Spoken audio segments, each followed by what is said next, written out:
Welcome once again to another edition of Quoth the Raven, Lewis Bright Raven. I'm your host, Lewis Bright Raven, 29-year veteran writer, illustrator, and editor of comics, science fiction, fantasy, horror, and role-playing games. And we're doing Booktober 2021, where we review a new book every day, whether it be comics or prose fiction or short stories, whatever it is. Ted Davies Archie says, good afternoon. Good afternoon to you as well, Ted. Hope you're having a good week so far. And today's book is The Long Sunset, an Academy novel by Jack McDevitt.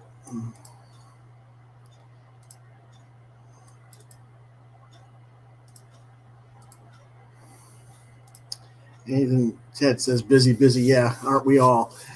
The Long Set is $27.99. The publisher is Saga Press, which is a division of Simon & Schuster. The writer is Jack McDevitt, with cover artist is John Harris. The genre is science fiction. It was released originally April 2018. This is the 8th book in McDevitt's Nebula award-winning Academy series. I didn't know that when I got this. That was one of the free books I got from the local library, because the library is always purging them because they only have so much space. And so I had not any familiarity with the previous novels. But it's about Priscilla Hutchins, and she's a pilot that's kind of at the end of her run. Earth is kind of like not really wanting to expand into the outer space. They want to pull back all the resources back to Earth. So they're like kind of putting her out to pasture, so to speak. But she discovers an interstellar message from a highly advanced race that could be her last chance for a mission before the program that she runs is shut down for good. She's been the Academy's best pilot for decades. She's had numerous first contact encounters and even become a minor celebrity for it. But world politics have shifted from exploration to growing fear that the program will run into an extraterrestrial race more advanced than humanity, and that war is inevitable.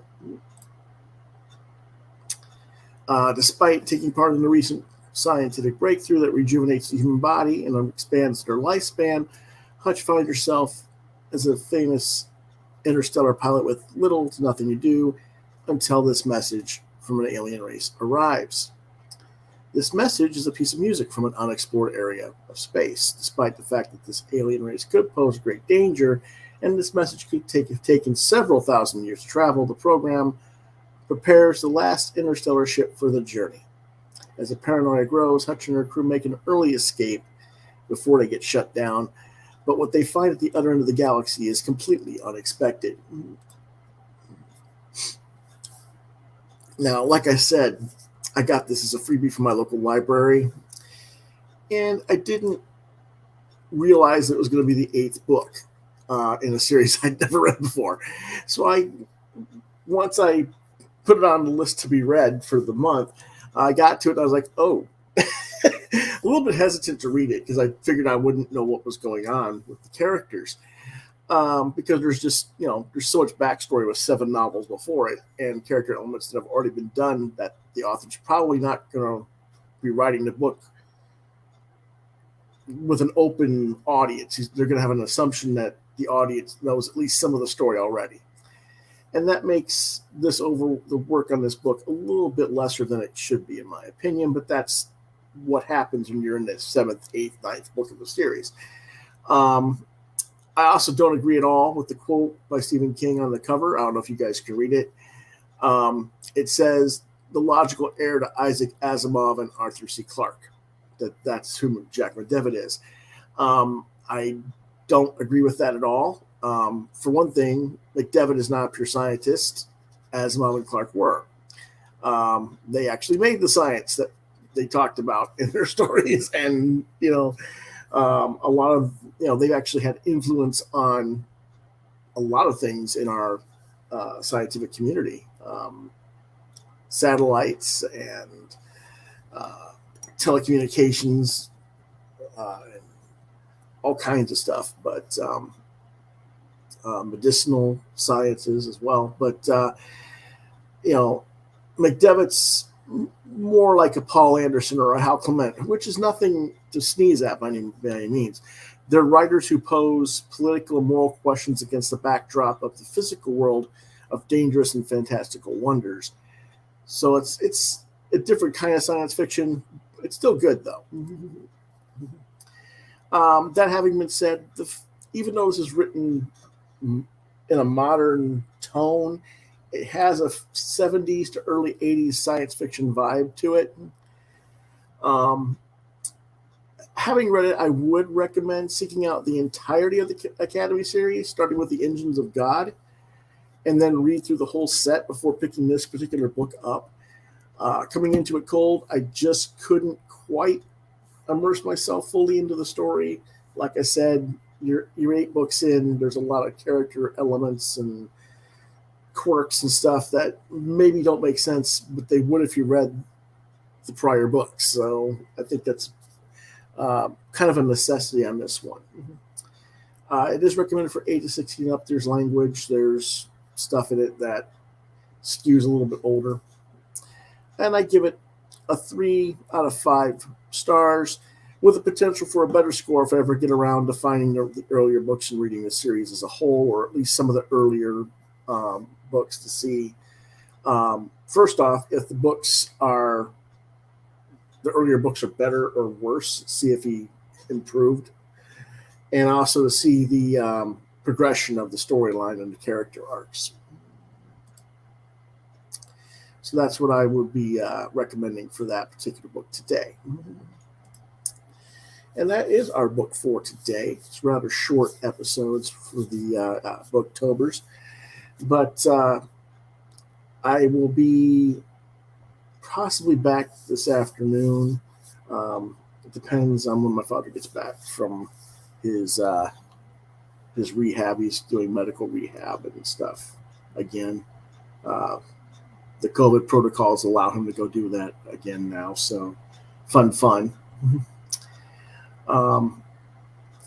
As for other things going on, tomorrow's book will be Oscawana. Time will be decided. And it's a horror novel by Frank Martin, a monster novel. And then for the rest of the week,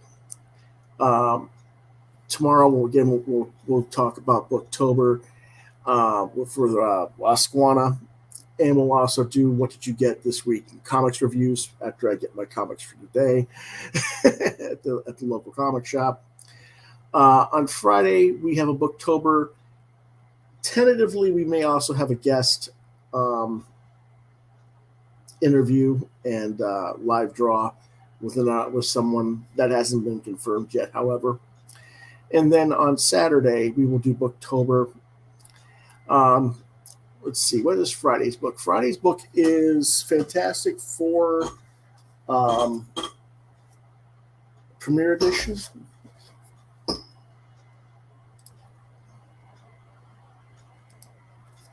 Yeah, this will be the book we cover Friday. Oh, here. This is what we're covering tomorrow, Oscawana. This is what we're covering on Friday, Fantastic Four Premiere Edition by Jonathan Hickman and Dale Eaglesham. And then I believe on Saturday, I want to make sure I got this right. Let me check real quick.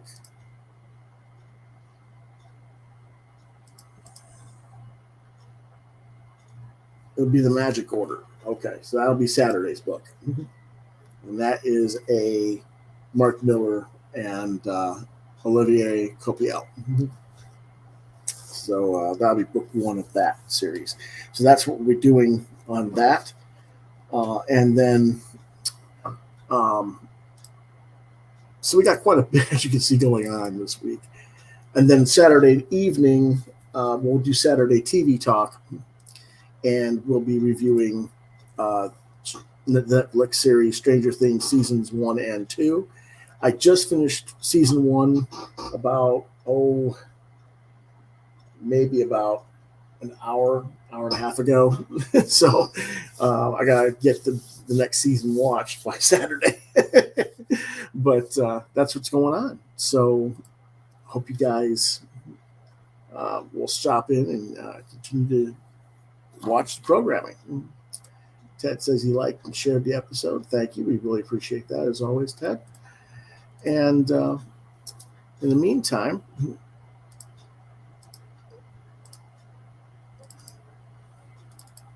you can be like Ted. If you like this video, or you think others might, please hit the like, share, and subscribe buttons to continue to get content from this channel. As always, I thank you for your support. If you want to reach out to me, I'm on Facebook at Lewis.BrightRaven, at Twitter at LewisBrightRave2, at DeviantArt.com/BrightRaven. You can find my artwork. You're watching Quoth Raven, Lewis Bright Raven, exclusively on YouTube.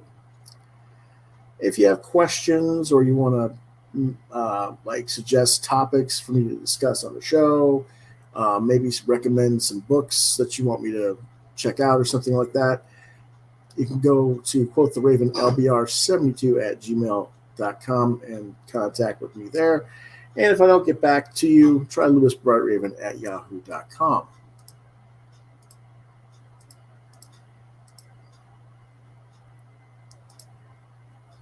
So that's it for today. I will see you guys possibly a little bit later this evening or early afternoon or early evening. I don't know yet for sure. Like I said, it depends on what time my father gets back from his rehab assignment. And because I got errands from when he gets back. But I didn't know he went. So the good news is he can go by himself. So that's the good news. But at least I'm not having to take him everywhere. All right, folks, I'll see you a little bit later. Or at least, if not today, I'll see you tomorrow. So see you next time. Have a good one.